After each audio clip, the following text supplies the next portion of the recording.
Ya Rabbana lakal hamdu bil Qur'an, lakal hamdu bil mali wal ahli wal mu'afah, lakal hamdu bi kulli ni'matin an'amta biha alaina. Allahumma sholli wa sallim wa barik ala sayyidina Muhammadin wa ala alihi wa ashabihi ajma'in wa ba'd. Harusnya sih Allahumma kuat inna waktu itu, nas'aluka soalnya ridhaka pakai wal umi aku jannah juga. wa na'udzubika min sakhatika wan nar. Allahumma barik lana fi Rajab wa Sya'ban wa balighna Ramadan. Amin ya rabbal alamin.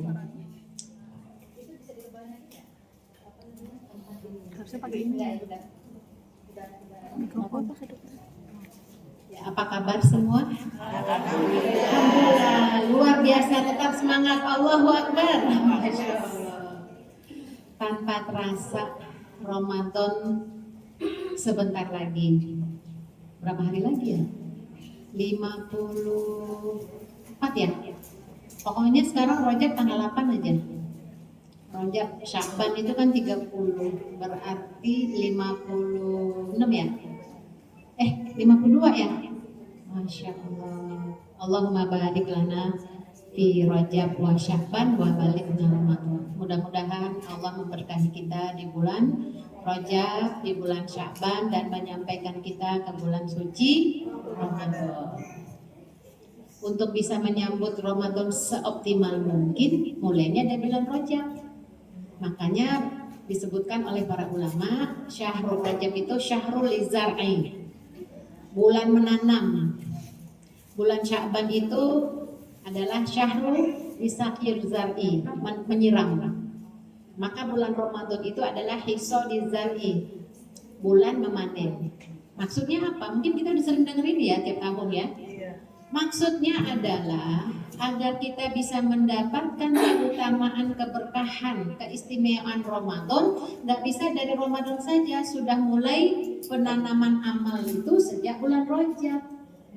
Karena kalau dari bulan Ramadan kita mulai Ramadan besok ya, terus kita mulai bikin planning, sepertinya sulit berhasilnya. Karena kehidupan kita itu seperti air yang mengalir. Apalagi cuma pengen doang ya.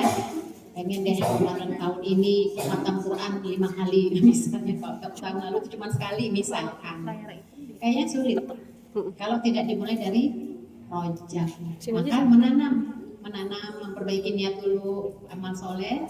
Nanti bulan Sya'ban itu menyiram, pembiasaan yang dikawal terus amal ibadah. Bulan Ramadan tinggal memetik hasil. Ya, jadi kita memulainya dari bulan Rajab, insya Allah. Nah, permasalahannya akhwat itu di sini ada yang sudah menopos ya? Bapak Ibu ya, sama kita Bu. Gak apa-apa, menopos itu peluang untuk banyak beramal soleh ya. Nanti bisa ngasih tahu anak-anaknya. Nah, kita akan bahas tentang darah ya. Karena bagi yang belum memahami tentang seluk-beluk darah, biasanya di bulan Ramadan 10 hari terakhir haid langsung lemes. Ya, gitu ya. Hati-hati. Kalau kita tidak memahaminya, itu bisa jadi kita tidak beriman kepada takdir haid. Kadang-kadang keluar kata-kata gini ya, jadi perempuan ya haid. Berarti tidak mensyukuri. Kalau tidak bersyukur berarti kufur, cacat akidahnya. Masya Allah. Ya, jadi ya inilah ya kita bahas bagaimana seluk-beluk haid agar kita bisa memahami dan mengamalkan serta mensikapi seperti apa bulan Ramadan. Karena kita tahu Ramadan itu luar biasa ya Bu ya. Bulan yang tidak ada tandingannya dengan bulan yang lain. Bulan yang ampunannya berlipat-lipat, pahalanya hanya Allah yang tahu balasannya. Luar biasa pokoknya Ramadan. Kalau orang yang sudah meninggal tuh ingin ditanya apa keinginannya, itu orang-orang yang sudah meninggal tuh pengennya dibangkitkan di bulan Ramadan walaupun hanya sholat 2 rakaat. Betapa besar pahala Ramadan, karena Ramadan ini salah satu amal yang tidak bisa ditimbang, tidak bisa seperti apa besarnya Ramadan itu. Karena anak ajzibi, akulah yang akan membalaskan saking besarnya pahala Ramadan. bahkan lebih besar daripada pahala orang yang mati syahid. Jadi kita sedikit ya bahas sedikit aja. Kalau banyak mah bisa 2 jam 3 jam ya. Keutamaan Ramadan ini luar biasa. Ada 2 orang laki-laki dari Yaman masuk Islam, datang ke Madinah, dia masuk Islam. 2 orang. Ketika setelah masuk Islam ada perintah wajib jihad. Yang satu jihad mati syahid. Kita tahu kan mati syahid pahalanya besar kan? Oh masya Allah, setinggi tingginya tuh cita-cita kita tuh yang mati syahid. Wow besar pahalanya. Dah ya, meninggal syahid. Yang satu lagi masih diberi kesempatan hidup 1 tahun. Kemudian meninggal bukan karena mati syahid ya, udah ajalnya ya, meninggal biasa saja, mungkin sakit atau apalah. Yang penting yang satu mati syahid, satu enggak. Yang tidak mati syahid itu masih diberi kesempatan untuk hidup setahun. Nah, Tolha ini adalah sahabat yang mengawal 2 orang yang masuk Islam ini. Dia tahu lah dari awalnya masuk Islamnya, kemudian dia kawal lah, dia tahu lah, deket banget. Kan kalau yang satu meninggal itu ya memang bersyukurlah ya syahid. Yang satu lagi meninggal, nanti dua-duanya meninggal kan kepikiran kan. Teman kita yang sehari-hari ada atau meninggal kan kepikiran kan. Nah malamnya Tolha itu mimpi. Mimpinya itu dia melihat 2 orang sahabat ini masuk surga. Dan sampai di pintu surga itu kan, kalau surga tuh memanggil ya. Nih kebayang nggak nanti kalau masuk surga tuh semua pada ngantri. Pintu surga tuh ada 8. Naik ke atas, tingkat atas yang paling tinggi itu Firdaus. Jadi mau masuk tuh kan ngantri, dipanggil, surga memanggil. Ternyata yang dipanggil tuh bukan yang mati syahid lebih dulu, tapi yang meninggal belakangan yang tidak mati syahid, yang meninggal setahun kemudian. Jadi lihat yang duluan dia masuk surga. Heranlah si Tolha ini. Ya, kalau mimpi itu memang boleh dijadikan patokan karena mimpi itu ada 3. Tapi jangan semua mimpi ya. Mimpi dari Allah, mimpi dari syaitan, yang satu lagi hadithun nafs, kembang tidur, bunga tidur, nggak usah dipikirin tuh yang gitu. Yang dipikirin itu kalau mimpi dari Allah. Kalau dari syaitan nggak usah diabaikan aja. Kalau dari syaitan tuh yang serem-serem, mimpi diterkam serigala, dipatok ular, masuk jurang, udah nggak usah dipikirin, langsung pas bangun tuh auzubillahiminasyaitonirrajim. Kalau Nabi bilang udah ke sebelah kiri, nggak usah dipikirin, apalagi diomongin, apalagi apa ya, udah itu dari syaitan. Kalau yang hadis nafs itu yang kembang tidur seharian mikirin duren, tidur mimpi ada di kebun duren, bisa, udahlah itu nggak usah diabaikan saja. Tapi kalau mimpi dari Allah itu benar. Mungkin pernah mimpi dengan orang tua yang sudah meninggal, nah itu benar. Melihat bapak diam, senyum, jauh dari senyum, itu oh mungkin beliau minta dikirimkan doa. Nah itu aja tafsirnya. Kalau mimpi sama orang udah meninggal itu seperti yang dia kangen, pengen didoain. Nah Tolha ini mimpi 2 sahabat itu benar dari Allah, dan dia berpikir ada apa ya? Biasanya yang sepemahaman Tolha, orang mati syahid itu pasti lebih dulu masuk surganya, pahalanya besar. Kok yang meninggal belakangan nggak mati syahid, mati biasa-biasa saja kok bisa lebih dulu? Akhirnya ditanya kepada Rasul waktu subuhnya, selesai sholat subuh nanya, apa kata Nabi? Kenapa engkau heran ya Tolha? Ya Rasulullah kan yang mati syahid kok belakangan, kenapa engkau heran? Bukankah dia hidup selama setahun? Betul. Bukankah dia mendapatkan bulan Ramadan? Betul. Nah itu jawabannya. Karena mendapatkan bulan suci Ramadan. Jadi pahalanya berlipat itu. Jadi jangan abaikan Ramadan. Detiknya, menitnya. Kalau Allah itu kan ada ya momentum atau waktu-waktu yang diampunkan dosa ya. Misalnya diampunkan dosa itu yang tanpa batas itu di Arafah ketika haji. Nah kalau di bulan yang lain itu Ramadan 30 hari semuanya pengampunan dosa. Nah kalau Jumat itu kan sampai asar ya, waktu asar ya, kan sedikit. Ini Ramadan 30 hari, Masya Allah, pengampunan dosa pelipat gandaan pahala. Kalau apalagi dapat 1 malam Lailatul Qadar, Masya Allah, sholat di situ 2 rakaat ya di malam Lailatul Qadar seperti kita sholat selama 84 tahun, Masya Allah. Itu bulan Ramadan ya. Nah sekarang haid gimana nih? Lagi haid nggak bisa ngapa-ngapain. Nah ini akan kita bahas. Kenalilah, pahamilah masalah haid kita. Ya. Ini ayatnya tadi dibacakan. Oh nggak ada. nggak ada di sini, mungkin ini kali ya, sambungannya kali ke ini. Nggak ini, tuh dia ada. Ya, ini ayatnya. Ayat ini pernah menyebabkan seorang dosen kedokteran, kalau nggak salah di Inggris ya, masuk Islam. Ketika lagi dia menjelaskan tentang organ-organ reproduksi perempuan, ya jelaskanlah bagaimana rahim ketika haid seperti apa, ya itu kan saluran orang kedokteran lah di sini ya. Terus setelah selesai dia menjelaskan secara ilmiah tentang organ-organ reproduksi wanita, kemudian dia menjelaskan ya, jangan sampai berhubungan dengan istri yang sedang haid karena dampaknya itu banyak, penyakit-penyakit dan segala macam. Makanya dia kondisi-kondisi rahim ketika itu dijelaskan secara ilmiah.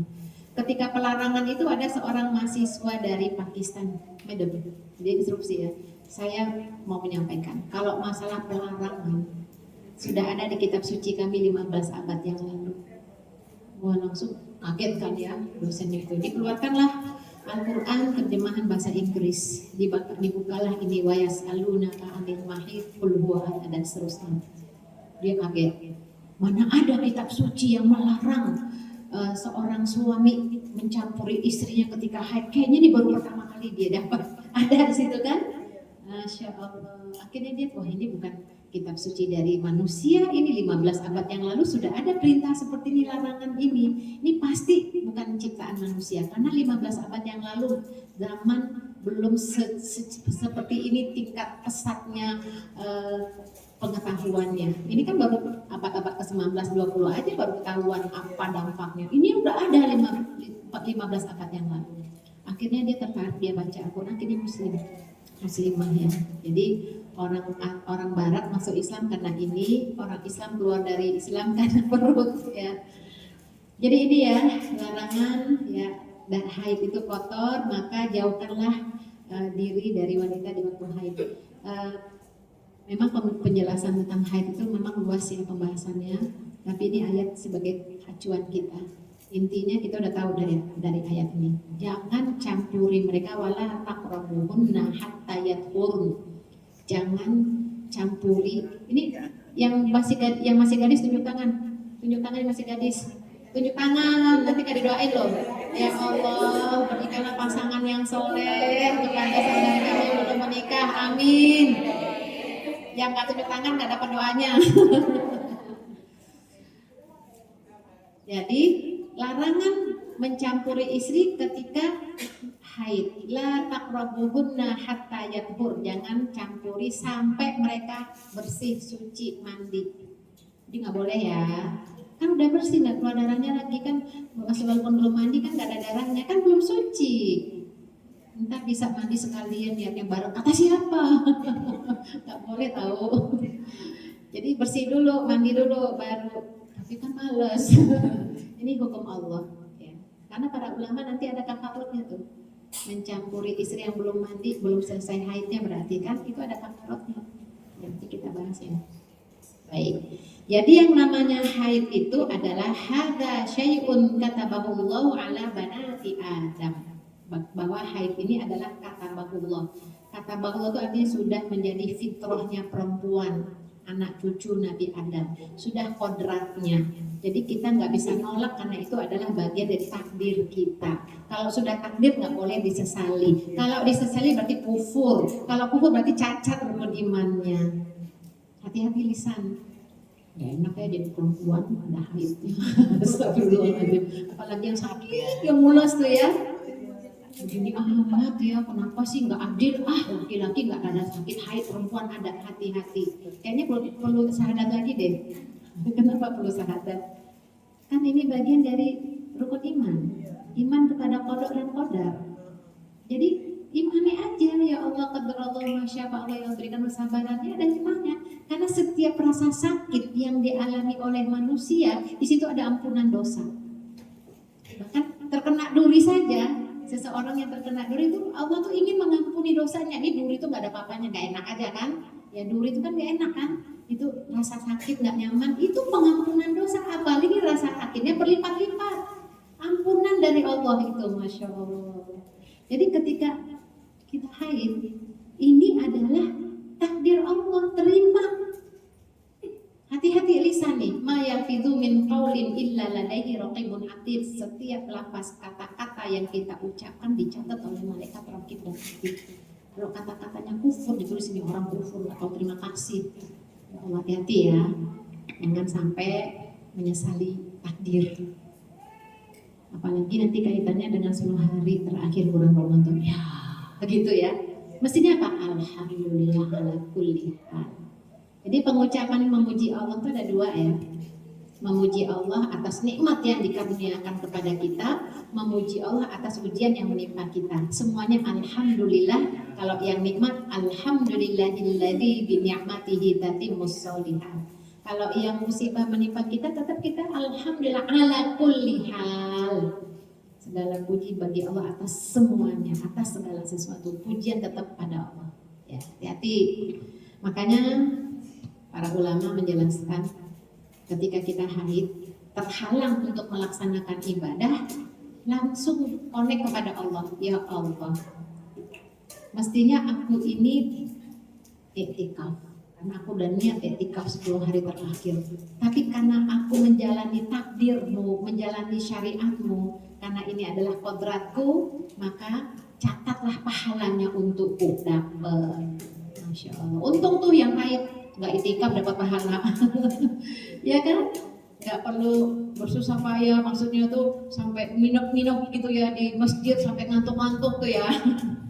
Dia haid, dia jalankan di rumah ikhlas karena Allah, itu udah pahala dia, karena dia sudah niatkan untuk itikaf ibadah. Tapi karena qadar Allah, takdir Allah, dia nggak bisa jalankan, pahalanya dapat.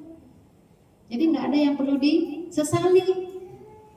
Saya cari bolak-balik, ada nggak yang sahabiat bertanya, kalau haid amalan apa yang dilakukan di 10 hari terakhir Ramadan? Kayaknya di kita pikir nggak ada tuh. Para sahabat nggak nanya begitu, apa yang harus aku lakukan, nggak ada tuh, karena mereka paham.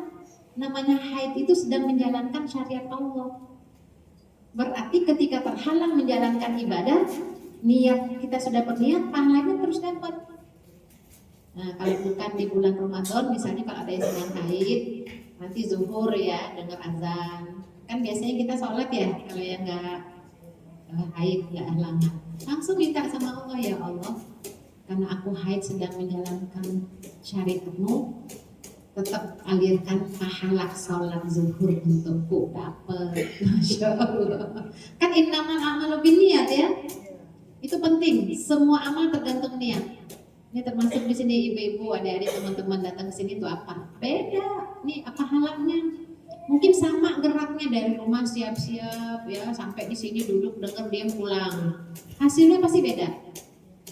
Beda hasilnya tergantung. Emang niatnya apa? Ke sini ilmu, terus silaturahim, terus lagi ya pahala, terus apa lagi? Dapat menyampaikan ke keluarga. Nanti menyampaikan lagi, dapat ilmu bisa menyampaikan lagi, apalagi ya itu perlu memang perenungan dan pembelajaran. Ulama dulu tuh belajar ilmunya tuh sampai 22 tahun.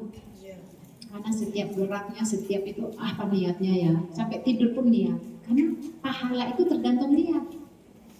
Niat nggak untuk keberkahan waktu?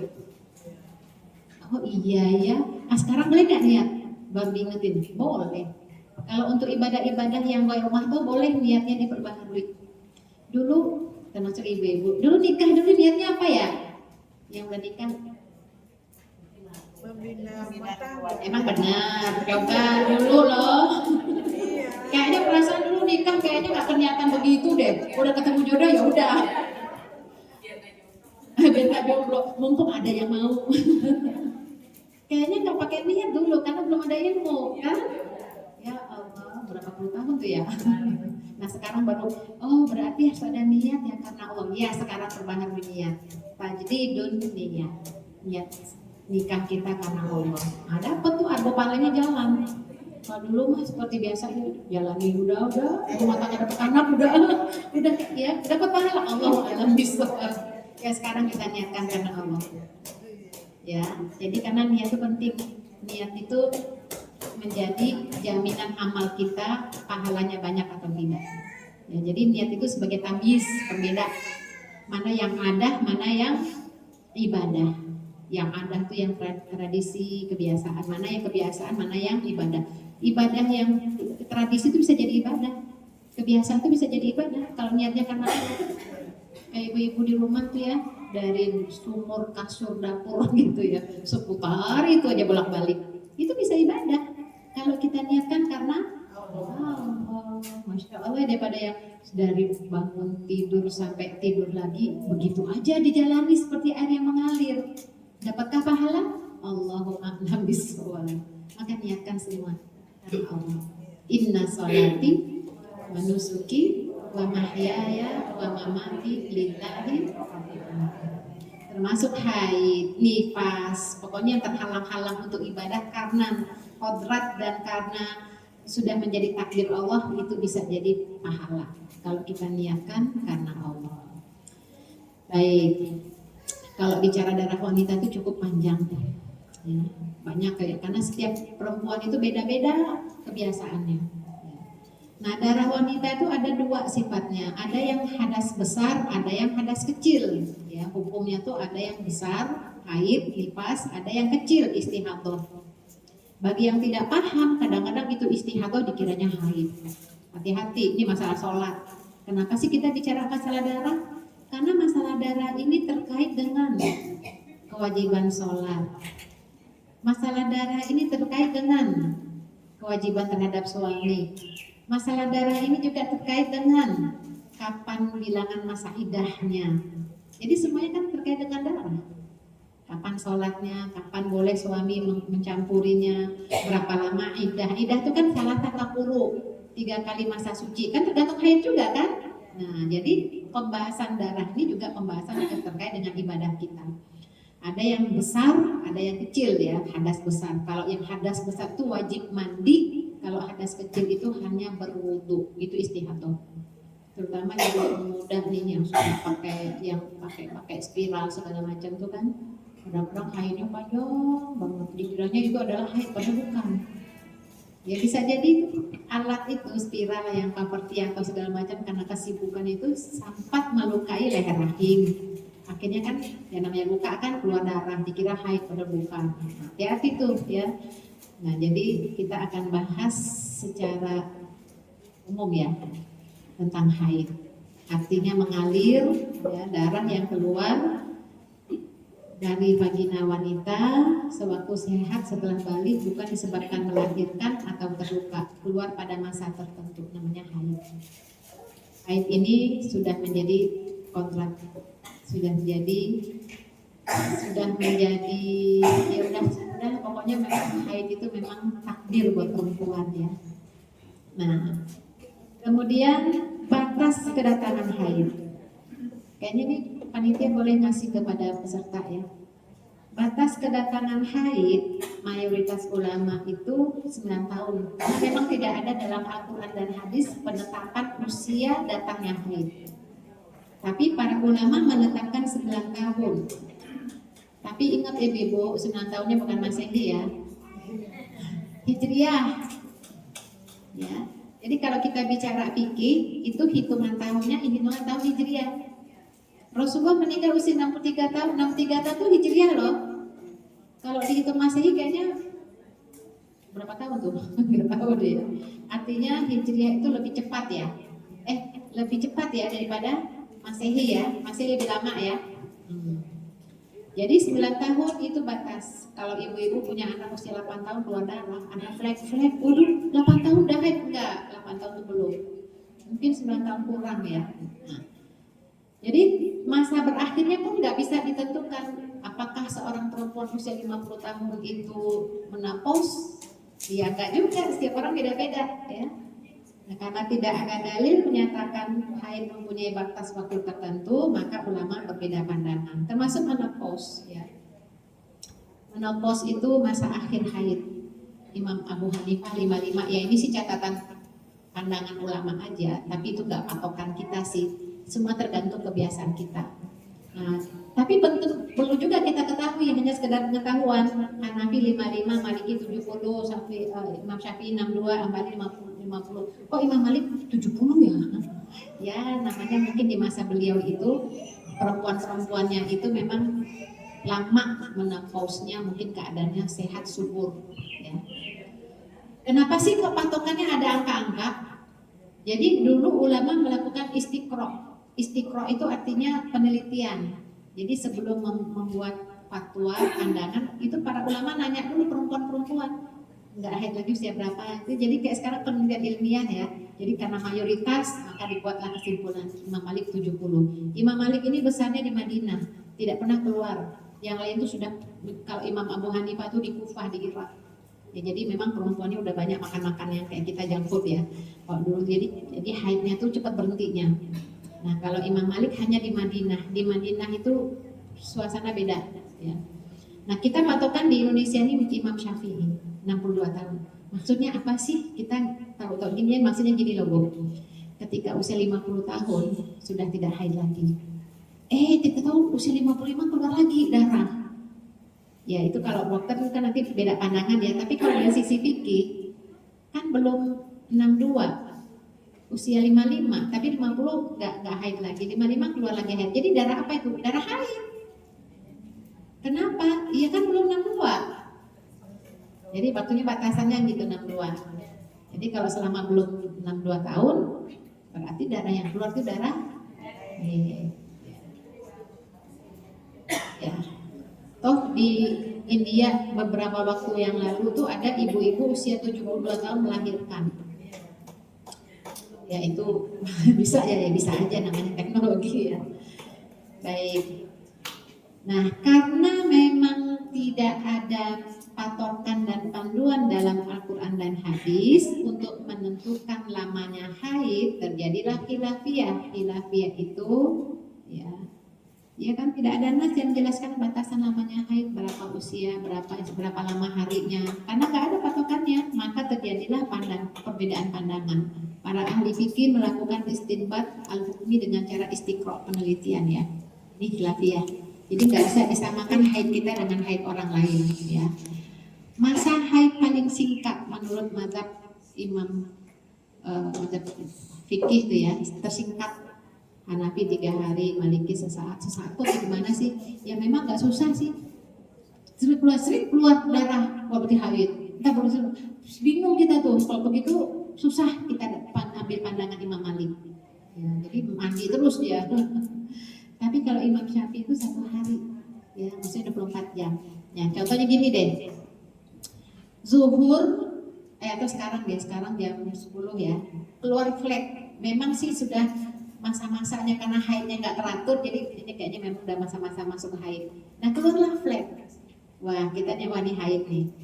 Nah, biasanya sore itu udah keluar banyak, begitu kan haid?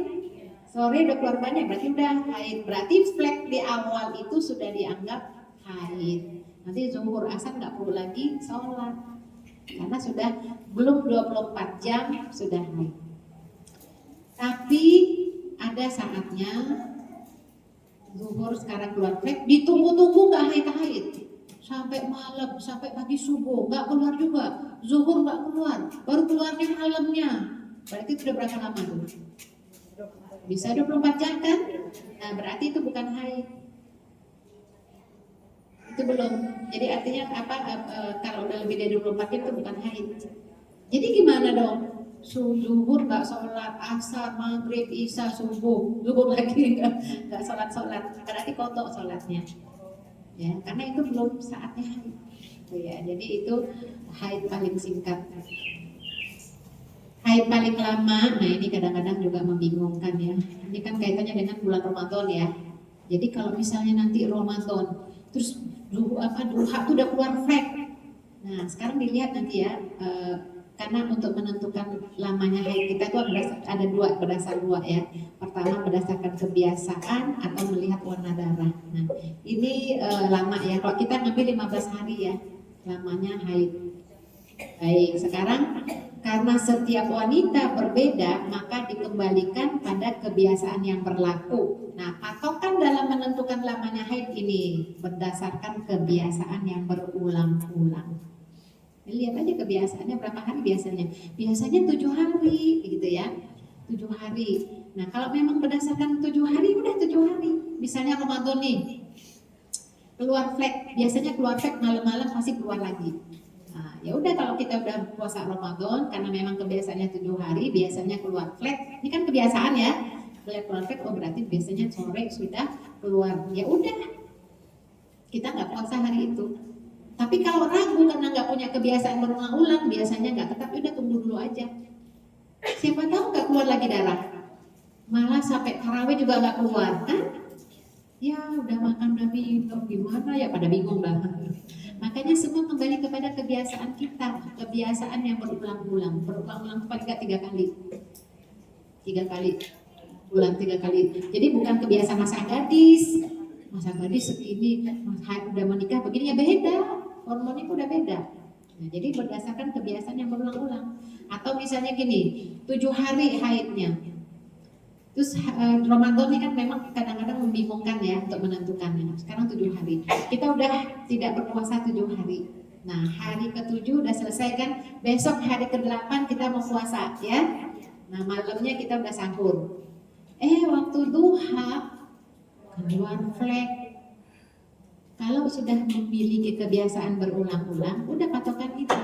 Maka yang keluar flek setelah kita mandi tidak lagi dianggap sebagai haid. Ini sebagaimana pernyataan Ummu Aktiyah, kunna la na'udu kudroh wa sufroh ba'da turi syai'an. Kami itu nggak nganggap keluar flek atau kekuningan sebagai darah haid setelah kami mandi. Kan udah itu abaikan, itu sisa. Jadi flek itu diabaikan, ya terus gimana? Bersihkan aja kalau mau sholat. Bersihkan kemaluan, bersihkan pakaian, dan udah sholat. Toh juga ntar gak keluar lagi.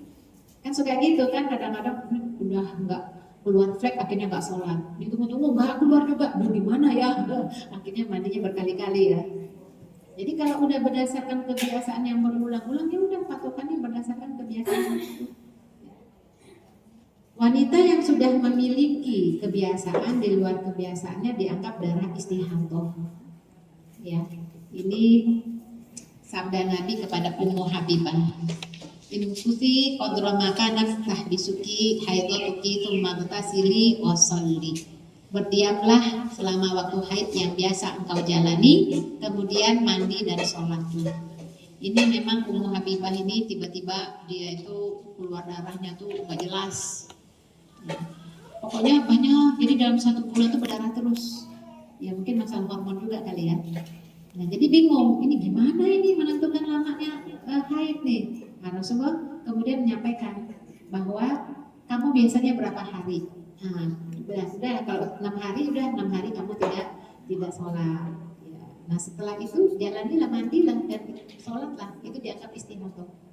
Ya, paham ya? Jadi kadang-kadang yang keluar itu bukan darah haid, itu istihadah. Nah termasuk anak-anak kita nih, kasihan nih yang nggak paham. Atau mungkin memang sengaja nggak mau memahami, padahal dia udah bersih. Tapi cari alasan-alasan bilang aku lagi main, masih main, belum bersih. Padahal udah. Ini sholat loh, ini kaitannya dengan sholat. Penting nih sholat. Sholat ini amalan pertama yang dihisab oleh Allah di hari kiamat. Sholat ini penting banget ya. Jangan sampai gara-gara tidak tahu akhirnya melalaikan sholat. Kita tahu ya Imam Syafi'i dan Imam Hambali itu ya sampai beristihad bahwa ketika sudah masuk waktu sholat, kemudian menunda sholat, terus haid, itu bukan berarti waktu sholat itu dimaafkan, gugur kewajiban sholatnya, tidak. Tetap kewajiban sholat itu ada, tapi nanti dibayarnya, digantinya, dikodoknya nanti kalau udah bersih. Paham maksudnya? Misal, zuhur jam 12, kita lagi di luar, lagi ngapain ya, sampai di rumah tuh jam 1 misalkan. Terus kita mau wudu, nggak taunya haid. Itu bukan berarti waktu zuhur kita gugur sholat zuhurnya, enggak. Tetap ada kewajiban. Karena setelah masuk waktu sholat, seluruh mukallaf wajib sholat. Tapi kan haid itu tidak menghalangi kewajiban sholat. Nanti kodoknya nanti setelah bersih. Berapa lama haid? 7 hari misalnya. Bersihnya kapan? Waktu Isya misalkan ya.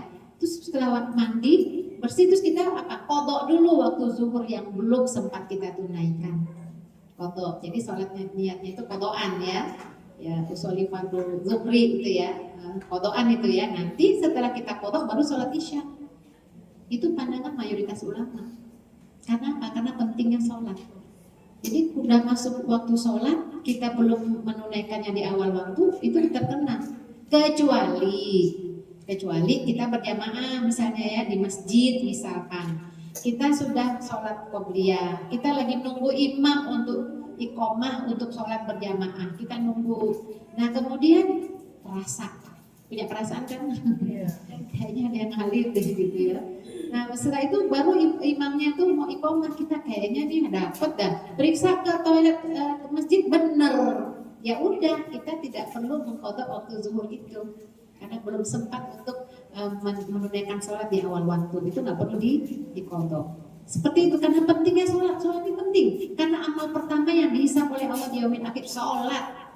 Sholat tuh nggak bisa diduain, nggak bisa berdiri duduk, nggak bisa duduk berbaring. Dimanapun, ketika safar, ketika dalam perjalanan, ketika sulit, ketika sakit, selama akil wajib sholat. Kalau nggak bisa sholat ya disolatin ya. Jadi penting banget sholat ya, kecuali ghairu akil, kecuali nggak punya akal. Maksudnya nggak punya akal itu artinya akalnya udah hilang, pikun, pingsan, dalam keadaan di ICU tuh ya, koma gitu ya. Pokoknya nggak bisa berpikir akalnya, itu baru nggak wajib. Tapi ketika dia sadar, dia akil, walaupun badannya lumpuh semua nggak bisa digerakin, ketika dipanggil bisa lagi sakit, Bu, Pak, iya nak, berarti dia itu sadar, berarti dia wajib sholat. Tapi kan nggak bisa ngapa-ngapain dia dengan isyarat mata. Itu pentingnya sholat ya. Iya, kedipan mata aja. Ya, atau dia bisa bacakan, dia bisa ya ibu mau sholat, ingetin aja ibu sholat ya sekarang zuhur. Orang sakit tuh boleh dijamak sholatnya 4-4. Ya, kan dia bisa ngomong. Coba lihat Syekh Ahmad Yasin itu pejuang mujahid di Palestina ya. Itu kan ketua Hamas di sana, pemimpin Hamas yang udah syahid. Itu kan badannya lumpuh. Itu ditakuti oleh Israel sampai dirudal tuh sampai syahid. Padahal apa sih kekuatannya, cuma di kursi roda, hanya kepalanya aja yang normal ya. Tapi dari pemikiran itu banyak ide-ide cemerlang. Ditakuti oleh Yahudi Israel sampai dia dibunuh dengan rudalnya ketika habis sholat subuh. Nah, jadi tetap wajib sholat ya bedanya ya. Nah memang boleh 2 waktu perempuan boleh nggak sholat, haid dan nifas ya. Jadi ini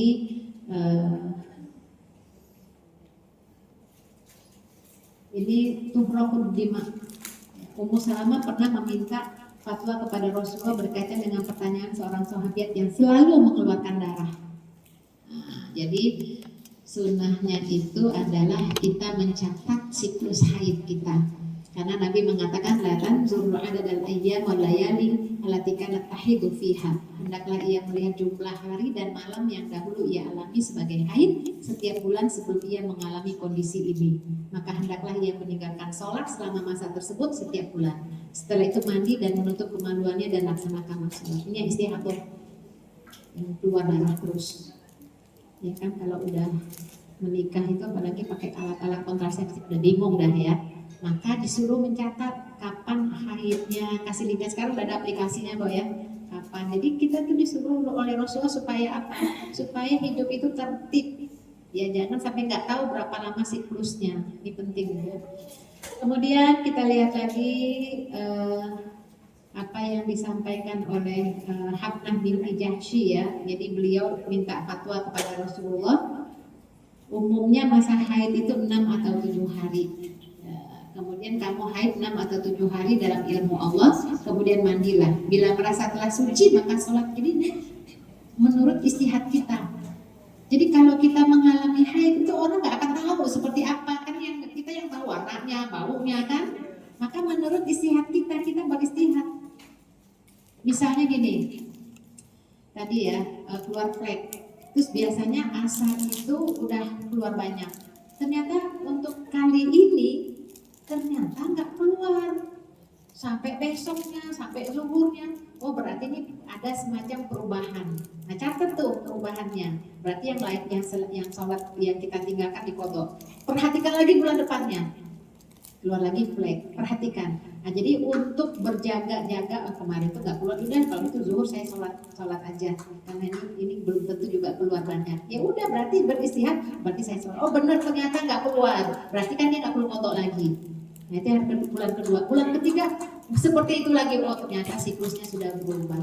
Nah seperti itu, jadi kita nggak bisa bagaimana ya bingung sendiri, ya kita istihad selama kita sudah memiliki ilmunya.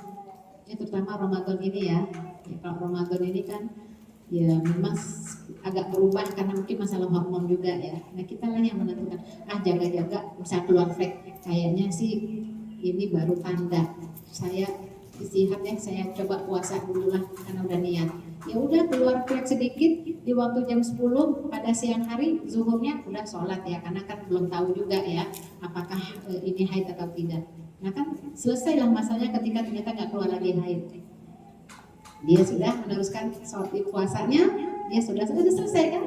Coba kalau udah kubur makan minum, haid ternyata kebetulan lagi haus minum deh. Ternyata di tubuh nggak ada tanda-tanda haidnya, bingung kan.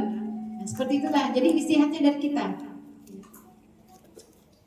Bila tidak mempunyai kebiasaan tetap, maka harus memperhatikan tanda-tanda darah. Tanda-tanda darah itu seperti dalam hadis ini ya. Idza kana damul haidh fa innahu aswad yu'raf. Jadi darah itu kan pertama kan flek. Kemudian sedikit-sedikit banyak dikit-dikit gitu kan, haid kan begitu. Nah, perhatikan darahnya. Warnanya diperhatikan. Apabila darah itu darah haid, maka darahnya berwarna hitam yang telah dikenal oleh kaum wanita, maka berhentilah kamu sholat. Tapi kalau tidak demikian, maka berwuduklah lalu sholat, karena itu hanyalah gangguan otot. Fa innama huwa irqun. Jadi dalam konteks terjemahan irqun itu ada dua.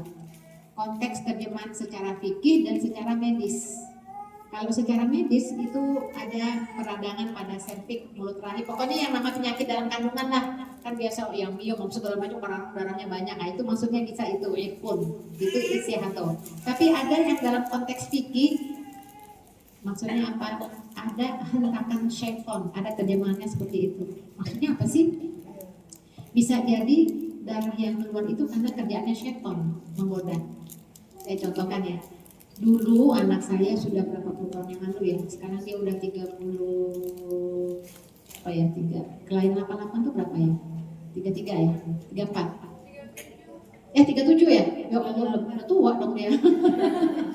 38 ya, anak saya yang kedua ke 38 umurnya. Dulu waktu dia masih SMA di pesantren.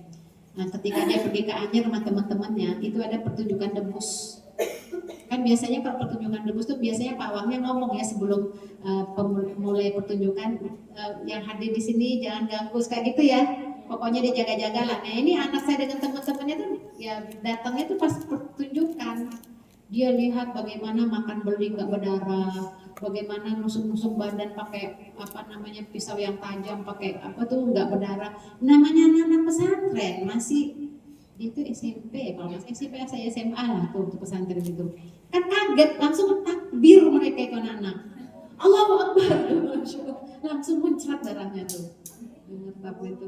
Takutlah mereka, akhirnya mereka pergi gitu. Bawangnya marah banget. Nah, malamnya itu anak-anak itu kesurupan. Anak saya juga merasakan tapi tidak kesurupan, ada semacam aliran listrik dari kakinya menjalar ke bagian badannya, dari kaki itu kayak setrum gitu ya. Nah, akhirnya dipanggil lah itu yang rupiah, ada ustadz yang rupiah, itu katanya dapat kiriman ribuan jin dari kerajaan jin, istana jin, karena ganggu mereka. Nah, ya itu maksudnya itu irqun itu adalah gangguan-gangguan seperti itu. Nah, anak saya setelah mendapatkan itu ada seperti aliran listrik, sejak itu haidnya tuh banyak banget dan itu hampir setiap bulan tuh ada. Setiap bulan tuh berdarah terus. Nah itu namanya irqun, hentakan syaitan. Nah setelah di ruqyah, di mandi segala macam, barulah dia bisa normal. Itu maksudnya irqun.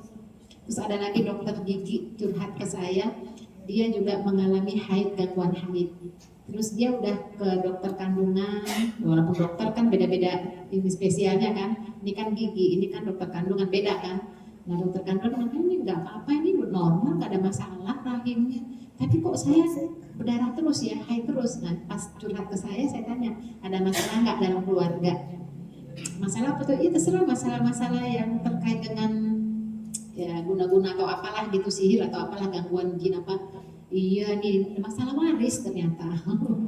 Jadi masalah waris dengan keluarganya itu, jadi ya itu nggak tahu ya, namanya keluarga kan ada suku-suku yang memang suka, ada yang tidak apa ya, tidak baik lah gitu imannya, kan ada rasa serakah gitu ya.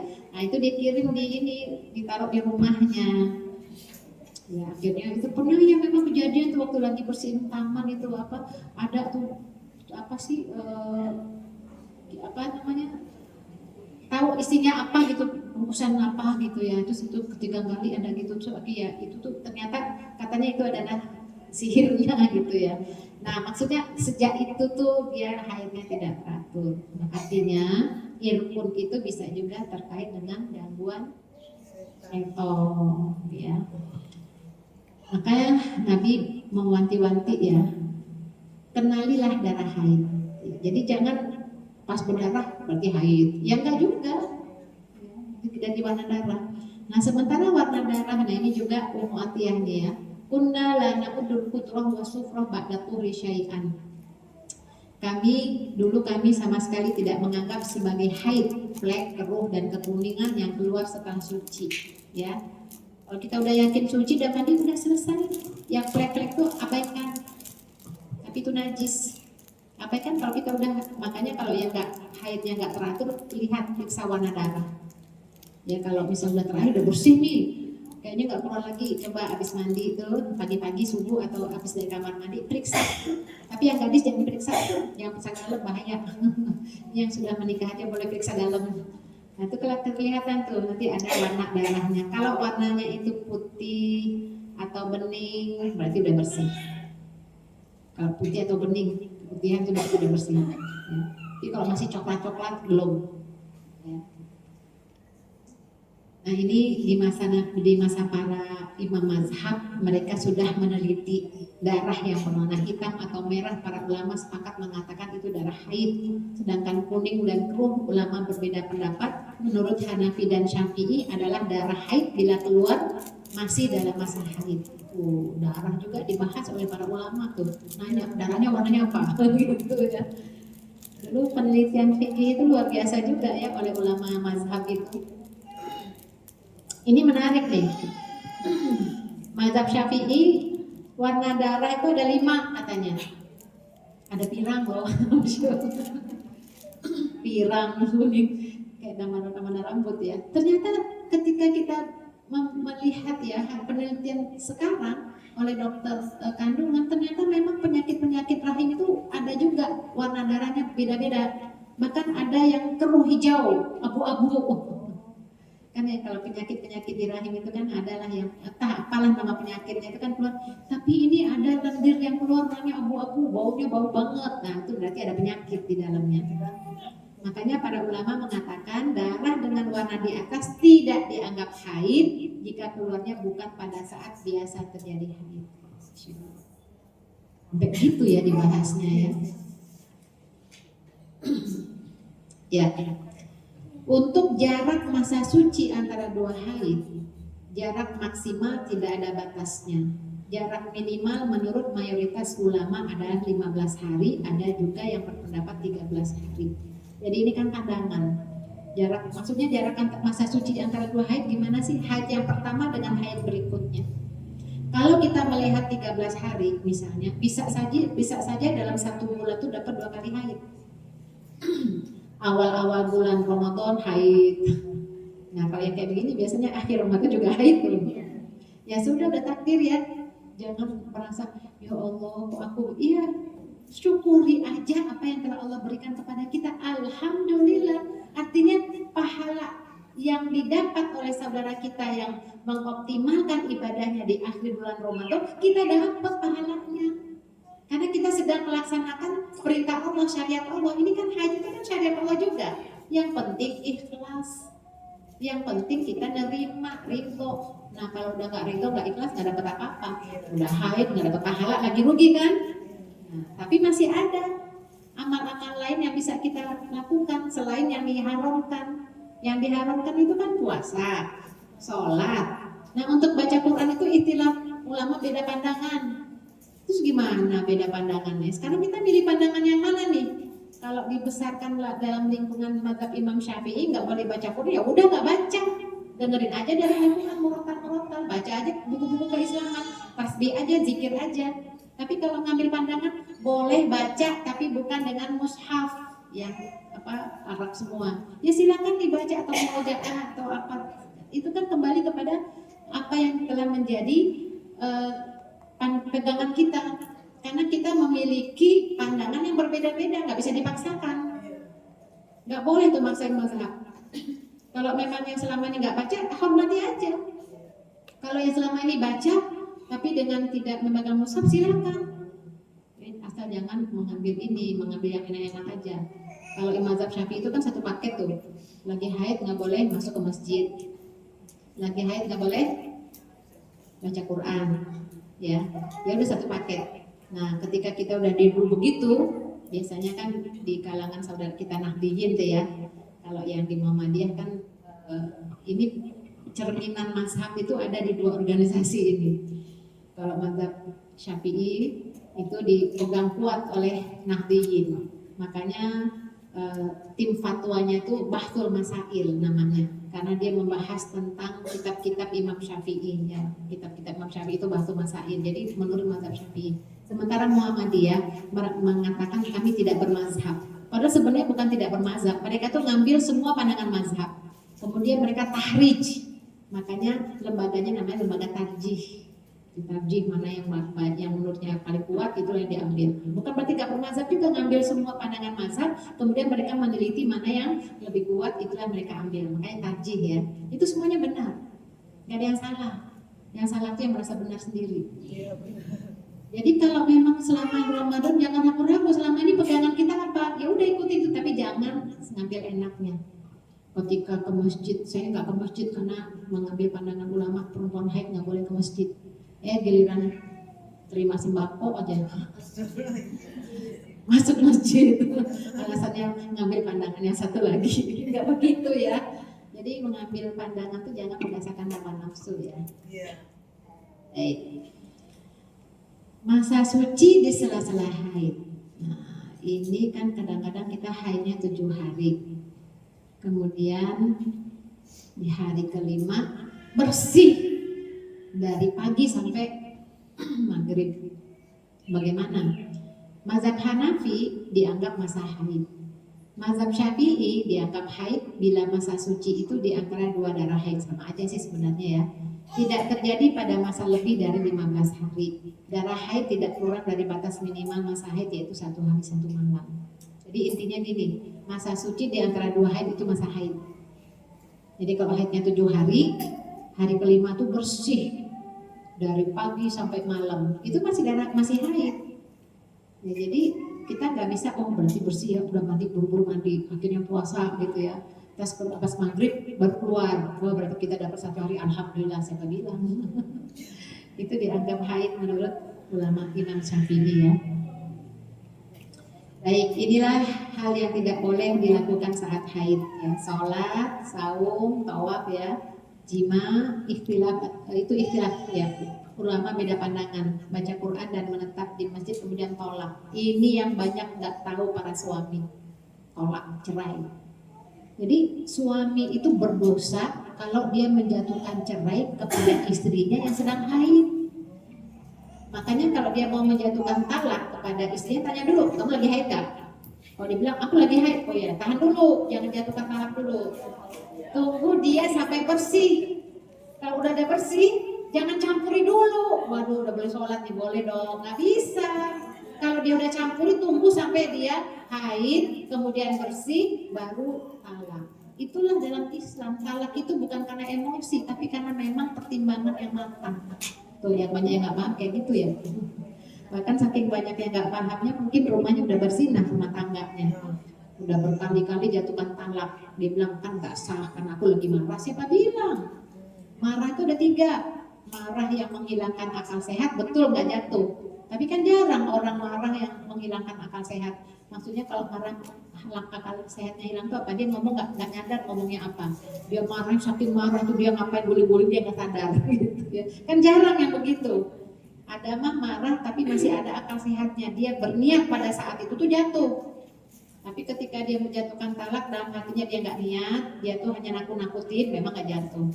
Nah, tanya aja pada suami itu, kamu tadi jatuh talak kenapa? Tapi tetap suami dosa, karena dia menjatuhkan talak pada saat istrinya sedang haid. Sekarang kita bahas tentang bercampur ketika istri belum mandi. Haram bagi suami mencampuri istrinya yang sedang haid walaupun darahnya telah berhenti atau sebelum mandi, karena firman Allah tadi ya, Al-Baqarah 222. Yang ngerasa taubat ya.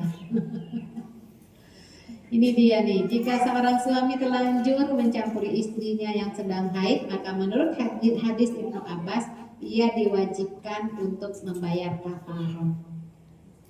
Nah, jadi ya tasaddaqo bidinar aw nisfi dinar, maka bersedekahlah 1 dinar atau setengah dinar. 1 dinar itu sekarang mungkin sekitar 3 juta ya kalau beli Emirata. 3 juta.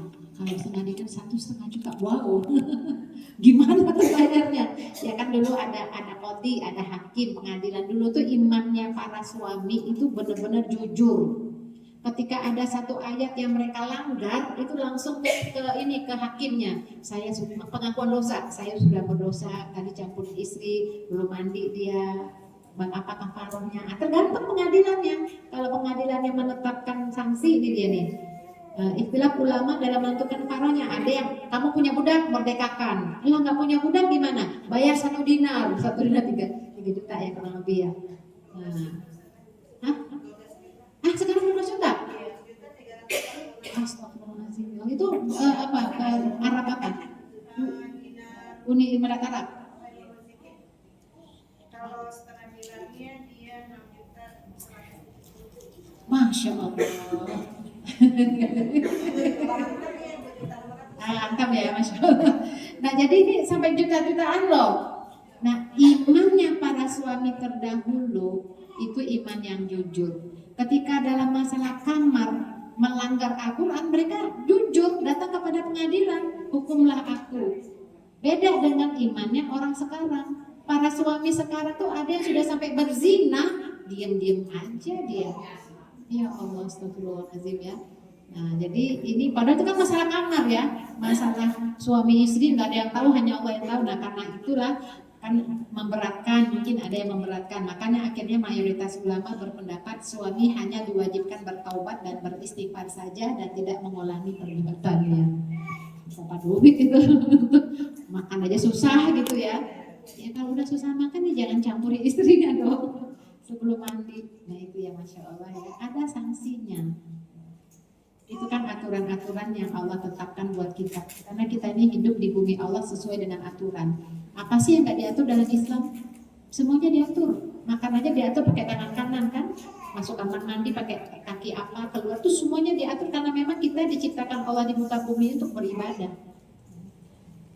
Baik.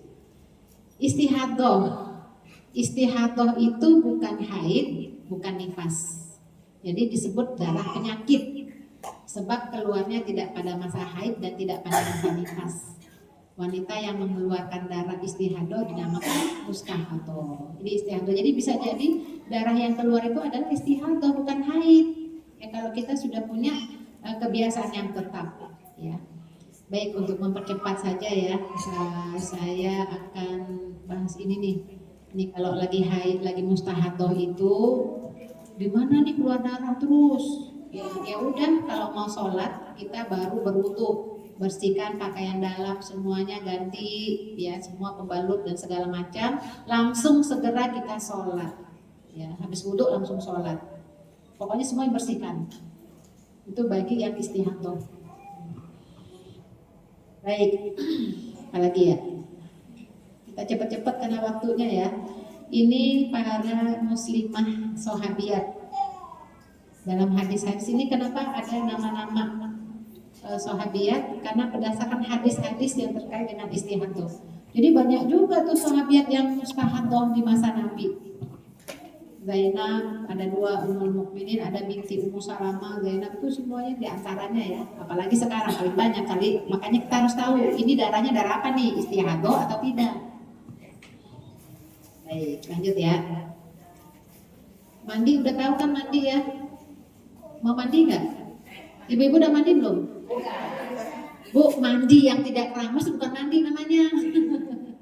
Itu kebiasaan aja, membersihkan diri. Yang namanya mandi di dalam fikih Islam itu adalah ada niatnya. Mandi apa nih? Mandi besar, mandi wajib. Nah, mandi dari hadas besar dengan mandi junub itu ada sedikit perbedaan. Kalau mandi hadas besar itu kan bersih dari haid. Kalau mandi junub itu kan mandi dari habis hubungan suami istri atau mungkin mimpi bagi laki-laki, itu beda untuk perempuan.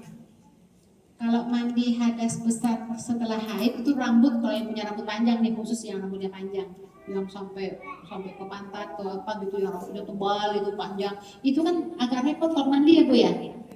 Nah kalau yang haid itu harus diurai rambutnya, itu semuanya harus basah.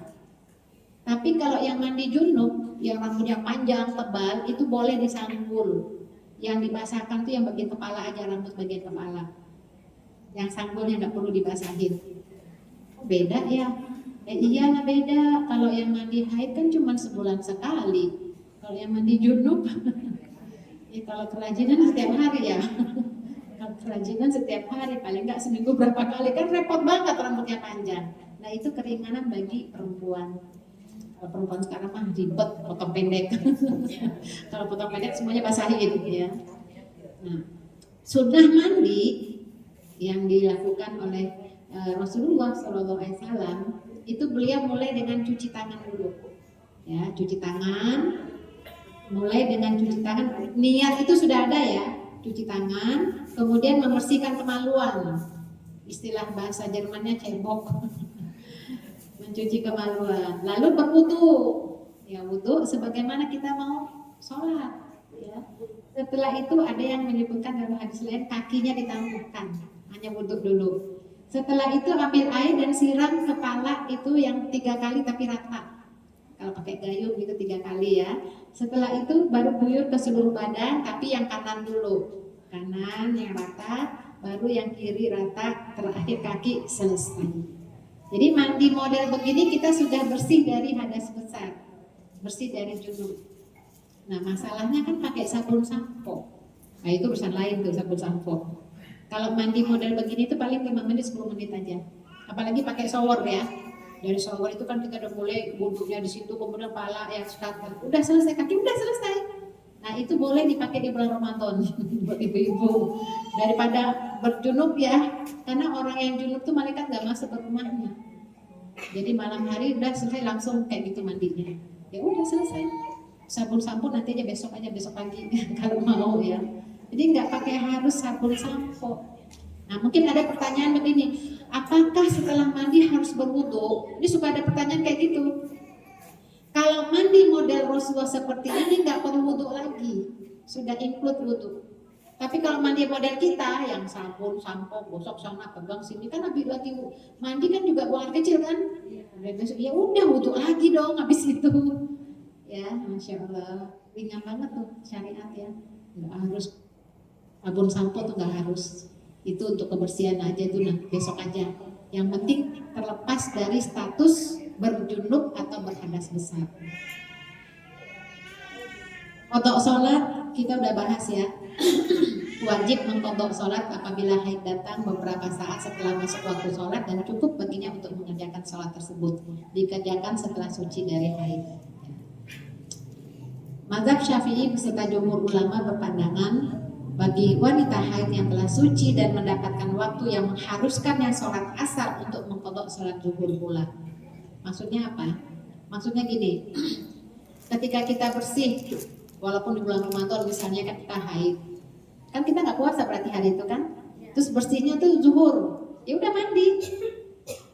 Bersihnya zuhur atau nggak usah zuhur deh, asar deh, asar. Bersihnya asar, ya udah mandi. Terus kalau menurut mazhab Syafi'i dan mazhab ulama jumhur ulama masukkan juga zuhur. Jadi dikodok juga zuhur yang tadi kita belum bersih. Jadi zuhur dan asar dikerjakan, gitu ya. Mengkodok sholat maghrib ketika mendapati waktu suci yang mengharuskannya sholat isya. Jadi bersihnya waktu isya. Nah itu kita kodok juga maghrib. Kemudian bersihnya sebelum subuh. Misalnya pada waktu sahur ya, jam 3:30 misal kita udah bersih. Berarti kita mengkodok maghrib dan isya. Jadi ini yang dilakukan oleh para ulama, para jumhur ulama. Karena apa? Karena pentingnya sholat. Jadi jangan sampai tertinggal sholat, karena ini amalan pertama yang dihisab oleh Allah di yaumil akhir. Ya, jadi haid itu bukan cuti untuk ibadah. Ya, nggak ada tuh cuti ibadah, kecuali ya sholat yang diharamkan ya, berpuasa. Ya, nggak ada istilah haid itu cuti, nggak ada. Wanita haid tetap mendapatkan pahala sebagaimana hadis Nabi, idza maridul abdu aw safar kutiba lahu mithlu ma kana ya'malu muqiman sahihan. Apabila seorang hamba mengalami sakit atau safar sehingga tidak bisa beramal, maka tetap dicatat untuknya sebagaimana amal rutinnya ketika dia tidak safar dan dalam kondisi sehat. Maksudnya apa? Oh, nggak ada haid di sini. Ini kan Rasul dengan para sahabat. Ya, maka nggak disebut haid, tapi ikut masuk haid di dalamnya. Karena haid ini adalah fitrah, kan itu juga sakit kan haid itu. Maka ketika kita haid, seluruh kebiasaan kita akan ngalir. Maka saatnya membiasakan ibadah-ibadah yang rutin walaupun sedikit, itu nanti akan kita dapatkan pahalanya ketika kita tidak melaksanakannya. Para ulama menyamakan status wanita haid dan nifas sebagaimana orang sakit, di mana mereka tetap mendapat pahala sholat ketika haid. Hadis ini berlaku untuk amalan yang dirutinkan seorang mukmin, kemudian dia tidak mampu melaksanakannya karena uzur. Makanya kalau ibadah yang sudah kita rutinkan, sholat duha, baca Quran, qiyamul lail, puasa sunnah, pokoknya yang sudah rutin-rutin, pada saat kita haid terhalang, pahalanya juga dapat. Masya Allah, makanya rutinkanlah. Ahabul amal illallah adwamuha wa inqal. Amal yang dicintai Allah itu adalah amal yang rutin walaupun sedikit. Masya Allah. Jadi nggak usah kecil hati ya, nanti kalau Ramadan haid tetap aja pasrah, tawakal pada Allah, minta pahalanya. Ya Allah, aku mestinya puasa, tapi kan aku haid, ya Allah pahalanya tetap. Apa saja deh. Ada lihat misalnya orang pada sholat, kan suka ngiri ya. Enak ya, sholat aku lagi haid sedih banget. Nggak usah diomongin sedih-sedih gitu. Kita ridho, ya Allah aku ridho, ya Allah ridho. Pahalanya ya Allah untuk kita, malah enak kan kita dapat pahalanya.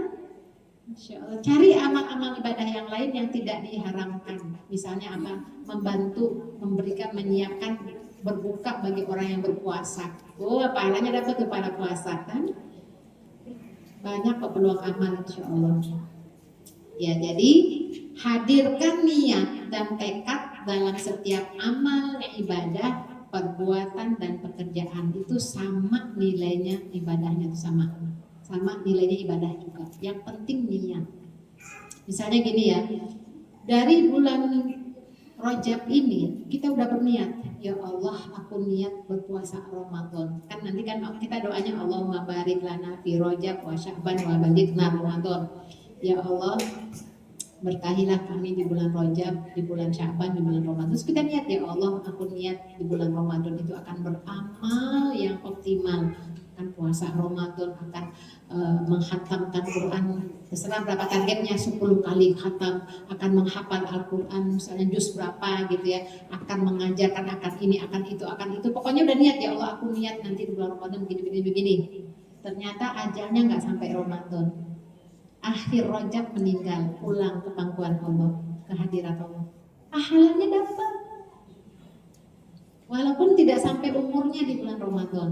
Masya Allah. Makanya nilai niat itu tuh luar biasa. Rugi makanya kalau tidak berniat. Yang penting sudah ada niat kita di hadapan Allah. Atau contoh lagi misalnya, lihat gambar Ka'bah.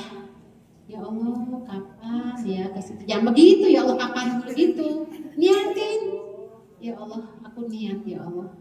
Ketika saat Engkau berikan aku rezeki, kesehatan, aku niat ke sana ya Allah. Ya Allah, kabulkan niatku. Aku ingin haji, aku ingin umroh. Pokoknya niatin aja. Nanti sampai atau tidaknya, pahalanya udah nyampe. Jadi jangan kapan ya, enak ya, yang berdua ya, itu nggak dapat apa-apa bu. Niatin. Misalnya lihat ada orang yang kaya, dia bangun wakaf gitu ya, wakaf untuk dakwah nih kayak gini nih ya. Ini kan tempat dakwah apa wakaf ya. Kita nggak hanya mengatakan ih enak banget ya punya duit bisa wakaf ya. Kita niatin ya Allah, Engkau jika memberikan aku rezeki ya Allah, aku juga mau wakaf ya Allah gitu ya. Aku niat wakaf pakai pesantren, niatin aja yang baik-baik, dapat tuh pahalanya. Tapi niat tuh beda dengan kepengen, beda ya.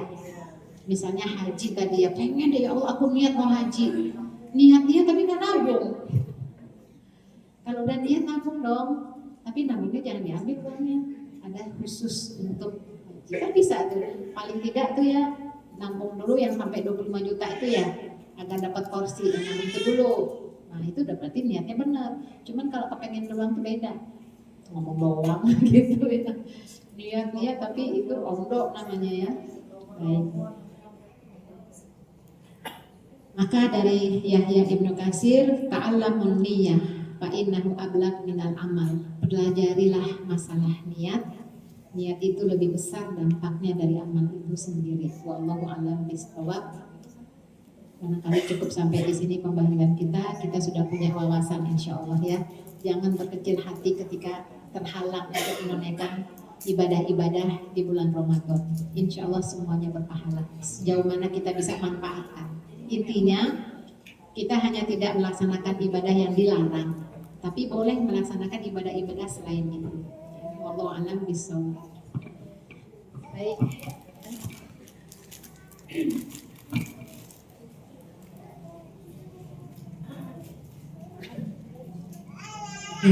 Alhamdulillah, terima kasih Ustazah atas materinya. Gimana ibu-ibu kakak-kakak masih semangat kan? Iya, emang cuacanya lagi adem ya? Mendukung soalnya, ada AC, kipas, Masya Allah. Di pojokan tidak nyender, jangan ya. Oke, ada yang mau bertanya sekiranya? Ada 3 orang, oke ibu. 1 ya.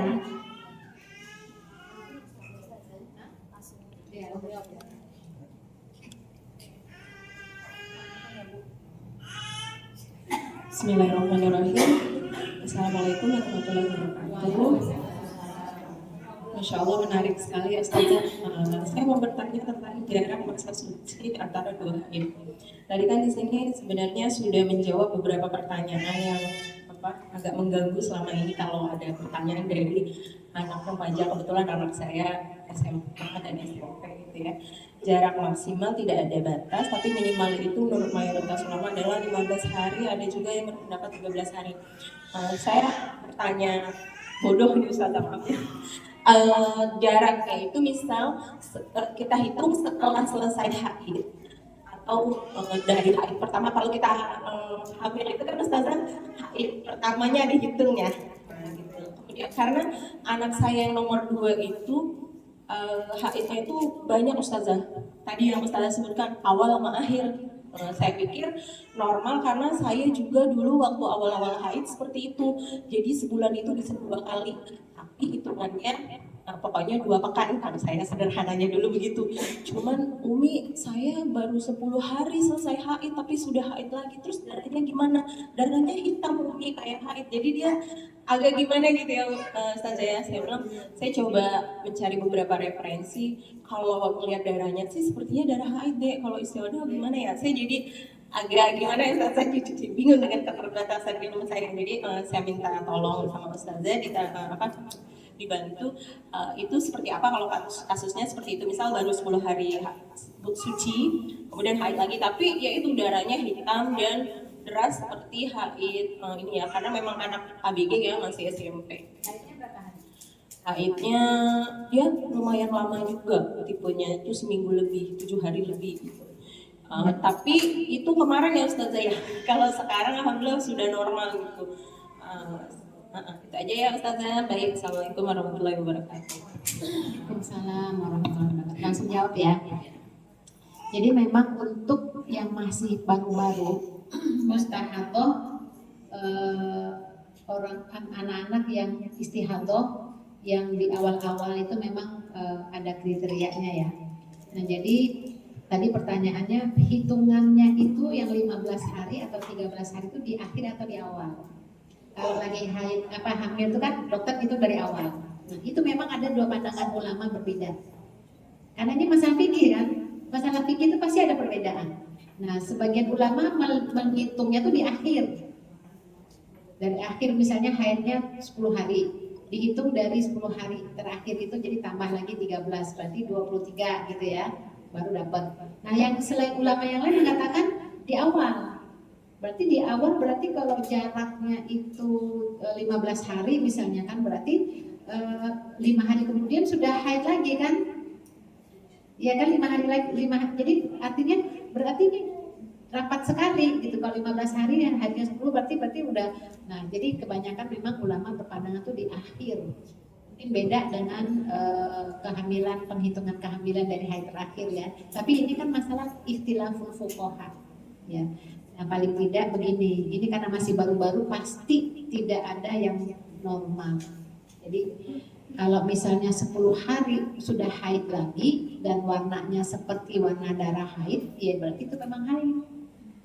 Jadi jaraknya itu kan tidak harus 13 hari ya. Ya artinya 13 hari itu kan pandangan ulama itu jaraknya itu 13, bisa jadi ada 10. Jadi intinya adalah ketika itu memang mencirikan warna haid, baunya itu dianggap haid. Dan itu pun tidak lama. Ya. Seperti itu ya Bu ya. Oke, ya.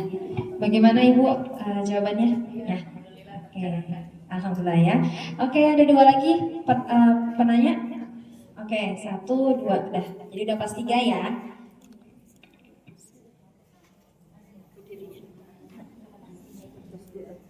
Assalamualaikum warahmatullahi wabarakatuh. Waalaikumsalam. Pertanyaan saya, Ustazah, nggak jauh beda dengan Ibu yang pertama. Ini mengenai anak saya yang ketiga. Beliau sudah cukup dewasa, tapi kalau dalam menghadapi haid itu setiap bulannya dia pasti nggak senang gitu kan dalam keadaan, karena dia merasakan sakit yang luar biasa kalau setiap dapat itu selama sehari 2 hari full sakit melilit-lilit. Hari ketiga, keempat, kelima sampai seminggu deh. Memang sih saya udah diperiksa dan dia mempunyai penyakit. Cuman yang jadi pertanyaan saya, anak saya itu memang setiap dapat dia selalu mengeluh gitu bahwa nggak enak ya kayak jadi perempuan gitu. Dan minta sarannya supaya anak saya menerima keadaannya. Assalamualaikum warahmatullahi wabarakatuh. Waalaikumsalam warahmatullahi wabarakatuh. Ini perwakilan ibu-ibu anaknya. Sama Bu, anak saya yang kelima juga gitu ya. Ternyata dia ada kista ya. Nah, jadi kalau lagi dapat itu sakit luar biasa. Nah, memang manusiawi ketika aduh sakit, kenapa sih begini-begini? Karena memang kondisinya sakit. Nah, pelan-pelan kita berikan pemahaman. Sakitnya seorang hamba itu adalah sakit hamba itu adalah penghapusan dosa ya. Jadi sakit seorang hamba itu adalah penghapusan dosa, pengangkatan derajat. Jadi itu satu. Jadi sabar, karena ini adalah anugerah dari Allah. Tidak boleh menyesali takdir. Allah pasti memberikan kita hikmah dari setiap apa yang telah diciptakannya. Kamu tuh beruntung lagi sakit gitu kamu doanya makbul. Kan orang sakit kan doanya makbul kan? Bahkan dalam riwayat tuh pernah disebutkan bahwa mintalah doa kepada orang yang sakit. Karena doa orang yang sakit itu makbul. Orang sakit itu seperti malaikat karena nggak ada dosanya lagi. Jadi beruntung sebenarnya karena kita tahu surga itu nggak murah, mahal. Nah setiap ujian cobaan yang menimpa kita itu adalah anugerah. Bahkan dalam sebuah hadis dikatakan sampai sakit tertusuk duri itu bagian dari kafaratul dzunub, bagian dari penghapusan dosa. Kalau kita tertusuk duri itu kan nggak nyaman. Yang nggak nyaman aja rasa nggak nyaman itu penghapusan dosa, apalagi sakitnya berlipat-lipat. Nah inilah sebabnya kenapa ibu itu 3 kali lebih banyak ya kelipatannya daripada bapak untuk bakti anak kepada ibu. Kenapa? 3, hamil, melahirkan, menyusui, itu kan 3. Makanya kondisinya itu lebih dari bapak bakti anak. Jadi dalam Islam itu rasa sakit itu seorang ibu tuh nggak akan dipandang sebelah itu walaupun anaknya nggak ingat. Makanya perlu campur tangan Allah untuk mengingatkan anak untuk berbakti kepada orang tua. Nah maksudnya kita kasih tahu anak kita, sakit itu adalah bagian dari anugerah Allah, itu sayang sama kita. Idza habballah al-abdu al-qaum, ketika Allah itu mencintai suatu kaum atau mencintai seseorang, ibtalahu, Allah beri dia ujian cobaan. Kamu itu Allah mau menghapuskan dosamu, mau mengangkat derajatmu, doa makbul. Nah, tapi syaratnya ikhlas. Ya. Memang gak enak ya, surga itu memang gak enak. Justru yang sakit itu beruntung sebenarnya ketimbang yang gak sakit. Tapi sakit tetap diobatin. Kata dokter kalau obatnya disuruh kawin bu. Kalau udah nikah nanti katanya bisa ini ya. Nah sekarang kamu doa biar dapat pasangan yang soleh. Kebanyakan yang haid itu kurang doanya. Yang sakit-sakit haid itu kurang doa. Maksudnya apa? Lagi sakit itu langsung minta sama Allah makbul. Kan sakit. Bahkan orang yang sakit itu boleh mendoakan orang lain. Ya kan mintalah doa kepada orang yang sakit. Ya kalau yang nggak paham, boro-boro minta doa, orang lagi sakit begini mau mikirin orang. Jadi dengan sakitnya anak ibu itu minta kepada Allah apa yang dia inginkan, ya Allah berikan kekuatan, doa aja apa yang diinginkan, ya Allah dapat pasangan. Oleh anak saya tuh gitu, kalau gitu kamu harus kawin deh. Doa aja sama Allah biar dapat pasangan. Tapi Iya deh. masalahnya anak saya nggak suka, maksudnya di apa nikah gitu cari pasangan nggak tertarik gitu. Belum kepengen. Ya kalau belum kepengen mah susah juga ya. Iya bagaimana kita doa? Didoain aja bu, kita orang tua didoain ya. Mungkin anak kita, Allah tuh kan maha baik ya. Allah tuh memberikan kita dengan ujian-ujian kita. Ya mungkin ya mudah-mudahan Allah berikan pengkabulannya lah ya dengan pasangan hidup yang mungkin belum pengen tapi kalau udah lihat orang pengen juga gitu kan. Kadang-kadang anak-anak itu enggak tapi iya gitu. Karena malu ya. Gitu. Jadi itulah rasa sakit. Intinya kita waspadai diri kita dan keluarga kita, jangan sampai keluar ucapan-ucapan yang itu adalah tidak beriman kepada takdir. Jadi kalau sampai itu terjadi langsung baca deh amantu billah, aku beriman kepada Allah. Kan susah banget. Termasuk yang terjadi dalam rumah tangga kan banyak tuh. Ih enak punya suami model begini, anak kayak begini apa tuh, coba suami kayak yang itu ya. Itu kan banding-bandingan gak boleh kan. Pas sadar amantu billah, aku beriman kepada Allah. Nah itu dosa kita diampun gitu. Kok anakku kayak begini nggak kayak anak yang lain ya, gitu tuh banding-bandingin juga kan nggak boleh. Amantu billah. Ya, jadi artinya kita beriman kepada apa yang telah Allah takdirkan. Doain aja bu, mudah-mudahan anaknya tidak menyesali takdir. Kamu untung loh pahala dapat gitu ya, kamu nggak ini kamu dapat pahala. Tapi sakit itu ujian cobaan karena Allah cinta sama kamu gitu kan, masya Allah. Ya, Masya Allah. Jadi gitu ya Bu, didoain ya Bu ya. Sama-sama. Satu lagi, tadi yang mana? Oh ya, Bu, boleh silakan.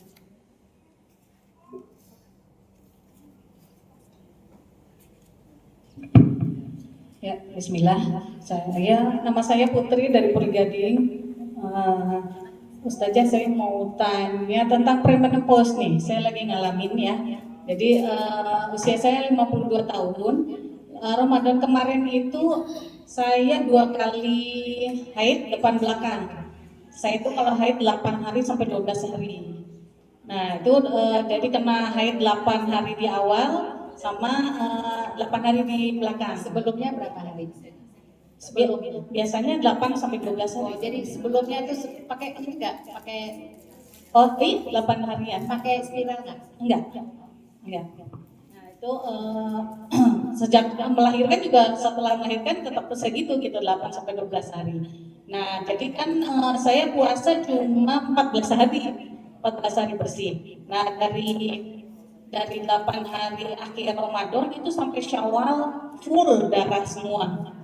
Nah, gitu. Jadi saya nggak sholat id, terus kemudian juga karena saya tahu ilmunya setelah 15 hari saya sholat gitu ya dengan kaidah seperti yang disampaikan. Setiap sholat terus ganti pembalut gitu ya, wudhu ganti pembalut gitu. Nah, dan di bulan Syawal itu saya pernah sempat nekat, udah bisa kode sholat gitu, saya kode puasa ternyata tapi teler ya, ternyata kalau darah haid keluar kita paksakan puasa itu keliengan ya, kunang-kunang gitu. Sudah pernah ke dokter periksa? Sudah, ada biomnya juga, pernah ada biomnya.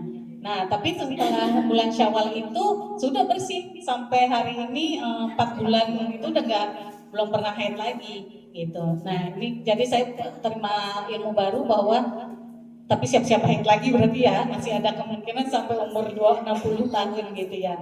Nah, yang saya mau tanyakan itu yaitu ya pertama nggak apa-apa kan kita nggak paksakan kodok puasanya di awal. Jadi kita nunggu masa bersih dulu baru kita kodok puasa. Itu. Terus pertanyaan saya 4 ya. Nah, benar ya kalau tiap sholat ganti pembalut, tapi begitu selesai wudhu terus sholat lagi nggak usah, tetap aja langsung dipakai sholat itu. Enggak, kalau sholat wajib kan udah lebih dari 15 hari itu kan kita sholat. Nah, tiap kali mau wudhu, tapi kan dia setelah selesai wudhu baru mau ke sejadah aja dia udah ngalir kan. Nah, itu tetap sholatnya sah gitu. Nah, terus, nah satu lagi saya ngalamin haid itu 8 hari sampai 12 hari, begitu mau ibadah di hari berikutnya tuh jadi nggak semangat gitu. Nah itu kelemahan, nggak tahu ya itu kelemahan saya pribadi apa gimana. Jadi setelah masa haid lama gitu ya, kayaknya terus mau ibadah berikutnya tuh ya udah yang wajib-wajib aja, nggak usah nambah-nambah sunnah gitu tuh, berasa banget ininya ngedropnya gitu ya, semangat buat beribadah. Demikian Ustazah. Kalau boleh satu lagi nih, saya kan punya anak ABK. Jadi waktu terawih itu kalau saya nggak ke masjid gitu ya terawih, ya kalau di rumah kan dia nanyain terus, ibu nggak terawih kita berjamaah, kan biasanya berdua kalau di rumah berjamaah gitu. Nah jadi tapi saya sih bersikukuh bahwa kalau teman ada yang nyampein, udah jadi imam aja sholat pura-pura gitu buat anak. Tapi kalau saya nggak milih itu, jadi anak saya biarin aja, mau sholat sunnah boleh, nggak terawih ya buat, ya udahlah gitu. Seperti itu. Terima kasih. Assalamualaikum. Usia berapa Nana? Oh, sekarang udah 20 tahun ya. Sudah udah balik berarti ya? Iya, sudah balik. Tapi bisa sholat sendiri nggak? Kalau sholat wajib bisa. Yang terawihnya aja kan nggak semangat kalau nggak ada temennya gitu. Nah, saya nggak bisa biarin sendiri ke masjid gitu. Ya. Iya, yang terakhir dulu ya biar ingat. Jadi bolehkah kita pura-pura sholat untuk bisa jadi imam apa jadi makmum nih? Jadi imam ya, karena dia makmumin gitu ya. Ini kan masalah kejujuran ya, kejujuran. Jadi memang diharapkan orang tua tuh nggak bohong. Ya, jadi anak tuh juga harus tahu, bunda lagi, ibu lagi ini lagi haid gitu. Jadi itu lebih baik ketimbang pura-pura sholat. Ya. Apalagi ini kan dia udah bisa sholat wajib sendiri. Ya sudah, yang wajib itu yang penting itu. Kalau sholat itu dimotivasi aja, mudah-mudahan mau gitu ya. Itu yang intinya itu dulu ya. Kemudian yang terkait pembalut tadi, betul, setelah wudhu kan udah diganti-ganti nih, terus antara kita mau sholat keluar lagi itu dimaafkan. Tapi cukup untuk satu sholat itu, nanti kalau mau sholat yang lain ganti lagi.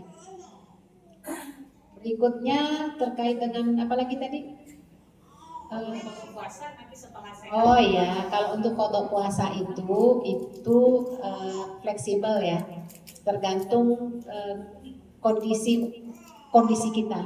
Contoh misalnya, Ibunda Aisyah itu pernah membayar qadha puasanya itu di bulan Sya'ban. Sya'ban itu menjelang Ramadan kan? Iya. Itu puasa yang tahun lalu. Ketika ditanya, aku ini puasa Sya'ban kenapa? Karena aku nggak sempat puasa qadha di bulan Sya'ban. Kenapa? Karena aku nggak sempat puasa di bulan setelah Ramadan. Karena kesibukanku mengurus Rasulullah. Kan ya Rasulullah itu kan namanya pemimpin ya, suka kadang perang gitu, kadang artinya nggak selalu menetap. Nah ketika ada kondisi bisa menetap, disitulah beliau membayar qadha. Artinya apa? Qadha kita itu tergantung bagaimana kondisi kita. Ya kalau kondisi fisik ya, kalau memang tidak memungkinkan jangan dipaksa lah, nanti bisa drop. Gitu juga yang dulunya mungkin nyesuaiin ya. Artinya sesuaikan dengan kondisi kita. Nah, Ibunda Aisyah itu menyesuaikannya untuk mendampingi, mengimbangi Rasulullah. Rasulullah itu di bulan Sya'ban paling banyak berpuasa. Kenapa Rasulullah banyak berpuasa? Puasa sunnah. Karena kata Rasulullah itu bulan yang volunas, banyak manusia itu lalai. Kan Sya'ban itu bukan bulan apa-apa kan? Bulan kejepit lah istilahnya. Dijepit oleh Rajab dan Ramadan. Rajab bulan haram, Ramadan bulan istimewa. Di tengah-tengahnya Sya'ban. Akhirnya kan manusia banyak yang nggak beribadah. Nah Rasulullah tuh meningkatkan ibadahnya di bulan Sya'ban. Nah Ibunda Aisyah mengimbangi. Kan enak tuh suami istri berpuasa gitu ya. Jadi boleh. Yang terpenting adalah catat tuh qadhanya berapa. Nah kok dicatat? Kan utang. Iya. Ada seorang pemuda datang kepada Nabi ya Rasulullah, qatufiyat ummi, ibuku udah meninggal, tapi dia masih punya utang puasa ya Rasulullah. Bagaimana? Kata Nabi, bayarlah utang puasa ibumu karena utang kepada Allah itu wajib dibayar. Maksudnya apa? Itu anak itu yang membayarkan utang puasa ibunya. Boleh, boleh. Waktu itu puasa nazar ya. Jadi anaknya yang membayar, karena tahu kan anaknya, berarti anaknya tahu berapa puasa ibunya yang belum bayar. Nah kita kan nggak tahu ajal juga kan? Siapa tahu meninggal mendadak gitu ya. Nah bikinlah diari ummi, diari ibu. Diari ibu tuh kayak wasiat gitu ya. Punya utang berapa? Catat tuh Bu. Kalau kita punya utang keburu meninggal nggak ada yang tahu. Waduh bahaya kita akhiratnya. Pahala kita tuh digantung dulu. Bahkan yang mati syahid aja belum dapat pahalanya selama utang belum bayar. Nah, jadi catat tuh semua utang berapa, utang puasa, utang uang dan segala macam ya. Jadi boleh ditunda selama kita mencatatnya. Ya, mudah-mudahan Allah panjangkan umur, bisa bayar utang gitu ya.